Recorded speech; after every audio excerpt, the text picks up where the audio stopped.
everyone, welcome to Saral Pharma tutorial channel. So today we are going to discuss the topic that is aromatics amine. Under these topics we are going to see what is this basicity of amines and effect of substituents on the basicity, method of preparation and chemical reaction, synthetic uses of aryl diazonium salt.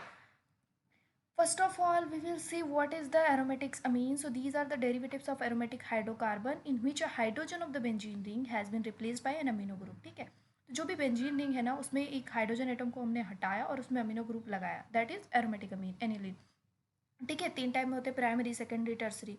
तो देखो primary amine aniline हो गया अपना, उसमें जब एक methyl group जोड़ दिया तो एन मेथाइल एनिलीन हो गया. उसके बाद में वो सेकेंडरी अमीन हो गया, दो दो मेथाइल ग्रुप लगा दिए तो टर्सरी अमीन हो गया. ठीक है, उसके बाद में है बेसिसिटी ऑफ अमीन.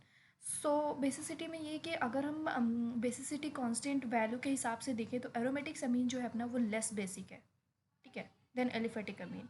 तो ये चीज़ है कि मतलब वो क्यों है एलिफेटिक अमीन ज़्यादा बेसिक क्यों है, तो उसका रीज़न ये है कि in aliphatic amine the non bonding electron pair of nitrogen atom is localized and fully available for coordination with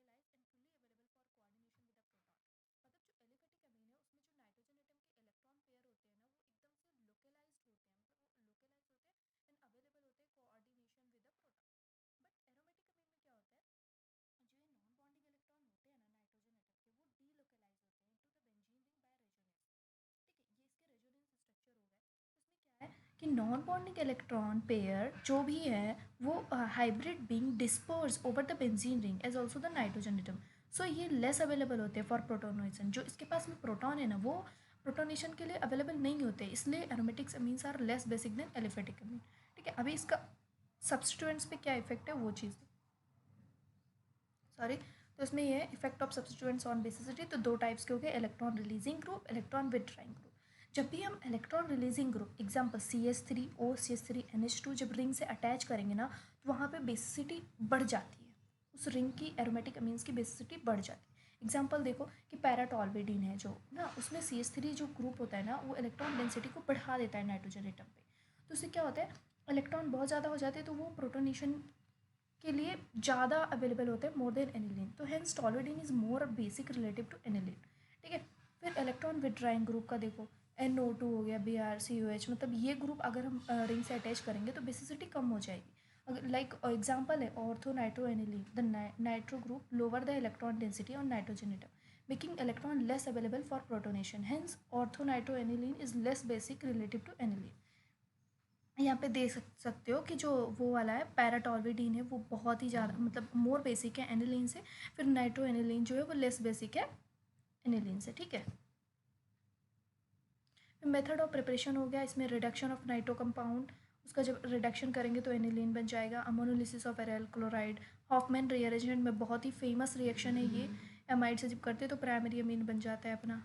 ठीक है, ये सब प्रैक्टिस कर रहे हैं, एग्जाम में लिख दोगे तो सही रहेगा. फिर उसके बाद में synthetic synthesis and synthetic uses of aryl diazonium salt, इसका मैकेनिज्म और इसका रिएक्शन जो है बहुत इंपॉर्टेंट है, याद करके जाना, एग्जाम में पूछता है. These aryl diazonium salts are prepared by treating a primary amine with NaNO2 in presence of concentrated HCl, the temperature being 0 to 5 degrees Celsius. Here the temperature has to be taken care of, and if the temperature exceed 5 degrees the reaction will not take place. Okay, तो इसका mechanism है ये. पहले तो reaction हो गई, फिर diazonium salts ये जो होता है इसका बहुत ही ज़्यादा इंपॉर्टेंस है. देखो क्या क्या है, they find application in the dye and pigment industry and are used to produce dye fabrics due to their property of breaking down near the ultraviolet light. They are used in document production. They are useful in the synthesis of large variety of organic compound, especially aryl derivatives. They are used as intermediates for producing various halogen groups into the aromatic ring. ऐसे होता है. ठीक है, तो यही था आज के उसमें. तो मतलब इसमें देखो सबसे पहले क्या हो गया कि एरोमेटिक्स अमीन है, फिर उसका बेसिसिटी हो गया, फिर उसके बाद में क्या हो गया, बेसिसिटी हो गया, फिर उसके बाद में सब्सटीट्यूएंट का इफेक्ट क्या है. सब्सटीट्यूएंट्स पे दो टाइप्स के बताया, electron releasing group, electron withdrawing group. जब भी हम रिलीजिंग ग्रुप रिंग से अटैच करेंगे तो बेसिसिटी बढ़ जाएगा, विड्राइंग ग्रुप लगाएंगे तो क्या होगा, बेसिसिटी कम हो जाएगा. ठीक है, फिर मेथड ऑफ प्रिपरेशन होगा, उसमें हॉफमैन रीअरेंजमेंट बहुत ही फेमस रिएक्शन है, प्रैक्टिस करना है इसको, एग्जाम में लिख देना, अच्छे से हो जाएगा.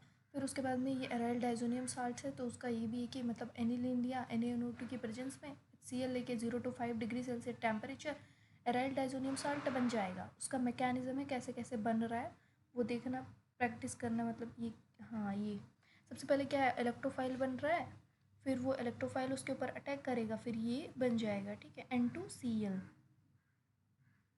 फिर इसका इम्पोर्टेंस हो गया ये। आज के लिए इतना ही। देखो वॉइस का प्रॉब्लम आ रहा है तो फिर ईयरफोन पहन के देखो, क्योंकि मैं हॉस्टल में थोड़ा एडजस्ट करना पड़ता है सबके लिए, है ना। सो और भी कोई अगर if you have any doubts you can ask in the comment section. और भाई सरल फार्मा ट्यूटोरियल को सब्सक्राइब करें related to this video, like this video. Thank you so much.